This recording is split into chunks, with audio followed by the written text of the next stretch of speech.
उत्तर प्रदेश मुजफ्फरनगर से। देश में चल रहे मोदी मैजिक से जनता सुखी और विपक्ष दुखी। डा दिनेश शर्मा। पीएम मोदी के 10 साल का कार्यकाल, देश में हुए अभूतपूर्व विकास की कहानी। भारत दुनिया के संपन्न देशों से निकल रहा है आगे। विपक्ष के द्वारा चलाया गया जातिवाद का कुचक्र हुआ महत्वहीन। पश्चिमी उत्तर प्रदेश की सभी सीटों पर भाजपा लहराएगी विजय पताका। मुजफ्फरनगर में लखनऊ के राज्यसभा सांसद और उत्तर प्रदेश सरकार के पूर्व उप मुख्यमंत्री डा दिनेश शर्मा ने कहा कि देश में मोदी मैजिक चल रहा है और इससे जनता सुखी और विपक्ष दुखी है। मोदी जी के 10 साल का कार्यकाल भारत में हुए अभूतपूर्व विकास की कहानी है। इस दौरान मुद्रास्फीति की दर व महंगाई नियंत्रित रही है, जबकि कांग्रेस की सरकार के समय में महंगाई से जनता कराहने लगी थी। आज भारत दुनिया के संपन्न देशों से आगे निकल रहा है। अमेरिका, जर्मनी, ब्रिटेन जैसे देशों की तुलना में भारत की विकास दर काफी अधिक है। भारत को 2047 में विकसित राष्ट्र बनाने की आधारशिला रख दी गई है। पत्रकारों से बात करते हुए सांसद ने कहा कि विपक्ष के द्वारा चलाया गया जातिवाद का कुचक्र आज महत्वहीन हो गया है। देश में आज केवल 4 ही जाति है, जिनमें महिला, युवा, किसान और गरीबी शामिल है।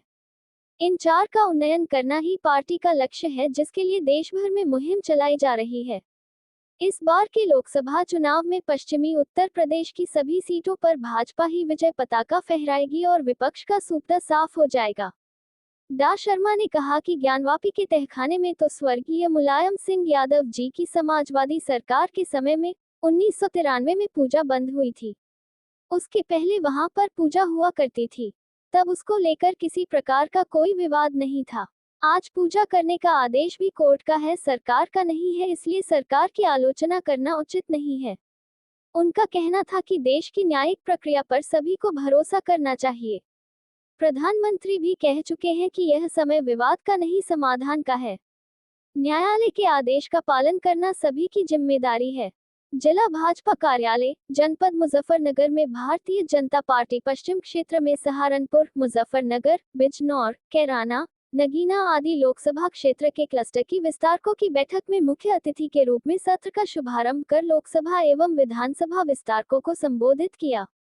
विस्तारक बैठक के बाद वरिष्ठ भाजपा नेता पुनीत वशिष्ठ के आवास पर आयोजित कार्यकर्ता समागम कार्यक्रम में भारी संख्या में आए कार्यकर्ताओं को संबोधित करते हुए पूर्व उप मुख्यमंत्री एवं सांसद डॉक्टर दिनेश शर्मा ने मोदी सरकार को वरिष्ठतम नेता माननीय लाल कृष्ण आडवाणी जी को भारत रत्न दिए जाने का स्वागत करते हुए कहा कि आज ये कथन भारत की है 3 धरोहर अटल, आडवाणी, मुरली मनोहर सत्य साबित हुई, क्योंकि श्रद्धेय अटल जी के बाद आज आदरणीय लाल कृष्ण आडवाणी जी को भारत रत्न दिए जाने से पूरे देश में, विशेष तौर पर भाजपा के एकनिष्ठ समर्पित भाजपा कार्यकर्ताओं में अति उत्साह का संचार हुआ है।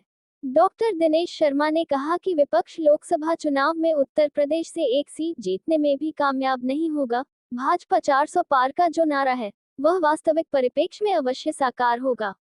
कार्यक्रम में पूर्व सांसद चौधरी सोहनवीर सिंह, पूर्व विधायक उमेश मलिक, पूर्व विधायक अशोक कंसल, जिला पंचायत अध्यक्ष वीरपाल निरवाल, वरिष्ठ भाजपा नेता पुनीत वशिष्ठ, भाजपा नेता रामकुमार सहरावत, राजकुमार छाबड़ा, अजय भराला, विजय शुक्ला, योगेश त्रिपाठी तथा जिला अध्यक्ष सुधीर सैनी उपस्थित थे। उत्तर प्रदेश मुजफ्फरनगर से मनोज कुमार की रिपोर्ट, न्यूज़ अवीपी से। आज विस्तारक योजना की बैठक थी पूरे देश में। कन्वीनर के नाते मुझे ये दायित्व है, इसलिए मैं यहाँ पर आज एक 4 लोकसभाओं का एक क्लस्टर बनाया गया है, उसकी आज यहाँ पर बैठक थी। और पूरे भारतवर्ष में आज एक वातावरण बना है, मोदी मैजिक चल रहा है। यहाँ तो शीतलहर थी, लेकिन पूरे देश में मोदी लहर चल रही है। और मोदी लहर का कारण यही है कि पूरे जो उनका 10 साल का कार्यकाल रहा है, वो उसने युवाओं का, महिलाओं का, किसानों का, एक सभी वर्ग का जाति विभेद के बगैर काम किया है। आज आडवाणी जी को भारत रत्न मिला है। मैं कहूँगा कि बहुत बधाई के पात्र मोदी सरकार है, और माननीय आडवाणी जी को भी हम सब लोग बधाई देते हैं कि उनके किए गए कार्य भारतीय जनता पार्टी के कार्यकर्ताओं और देश के लिए प्रेरणा का मार्ग प्रशस्त करते हैं।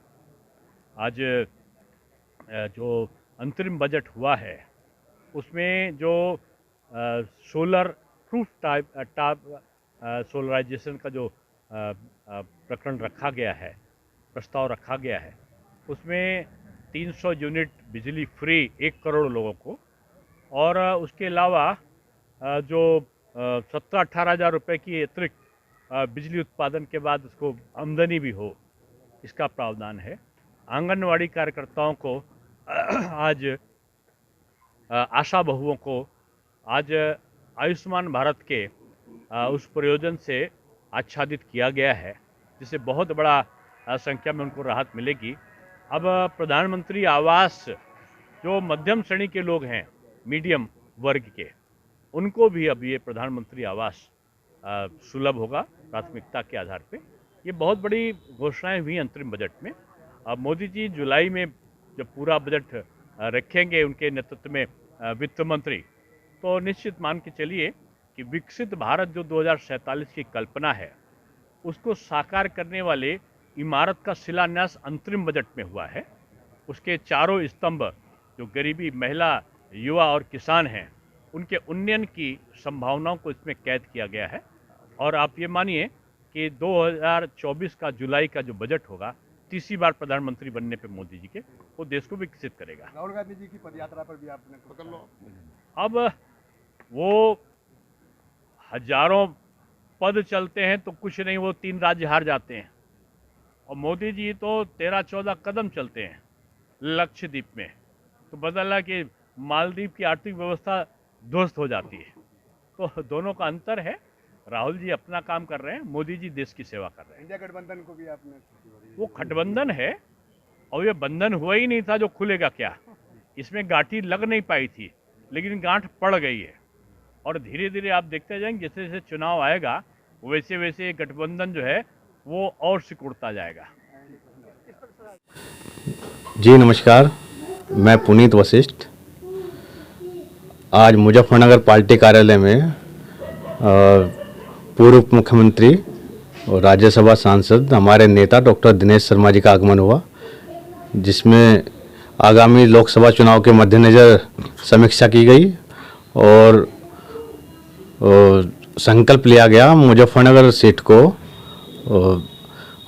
पहले से भी ज़्यादा मतों से जीतकर आएंगे, और बाकी पश्चिम की सभी सीटों के बारे में उसमें समीक्षा की गई। उसके बाद माननीय उप मुख्यमंत्री जी का मेरे निज निवास पर स्वागत कार्यक्रम था और प्रेस वार्ता थी, और कुछ उन्होंने कुछ नए संदेश या कुछ आपको उन्होंने कुछ तरीके से कहा हो? उन्होंने समाज को 4 भागों में बांटा। उन्होंने यही कहा है कि सबको मिलजुल करके देश का वातावरण मोदी में हो चुका है, और इस बार हम पूर्ण बहुमत से फिर सरकार लाएंगे और देश को भारत की तीसरी सबसे बड़ी अर्थव्यवस्था बनाने का काम करेंगे। और पश्चिम उत्तर प्रदेश की जो 14 की 14 लोकसभा हैं, 14 की 14 सीटें जीतने का टारगेट रखा गया, और हम निश्चित रूप से जीतेंगे भी।